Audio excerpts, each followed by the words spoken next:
E vamos de palpite para quem vai se classificar para a próxima fase do Mundial de Clubes. Vamos começar pelo grupo A, que para mim vai dar Palmeiras e Porto, até tendo o Inter Miami de Messi, mas eu acredito na classificação do Palmeiras. Já o grupo B, que é um grupo completamente difícil, e infelizmente eu boto PSG e Atlético de Madrid como classificado, mas eu acredito que o Botafogo vai fazer uns bons pontinhos por aqui. Já no grupo C, eu acredito no Bayern e no Benfica. No grupo D, o grupo do Malvadão, eu acredito em Chelsea e Flamengo.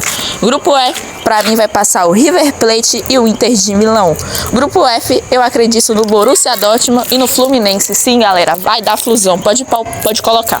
Já no grupo G, sem dificuldade, Manchester City e Juventus. E no grupo H, Real Madrid e Al Hilal, eu acho que vai passar. Infelizmente o Neymar saiu, né? A gente não vai ter Neymar jogando novamente contra o Real.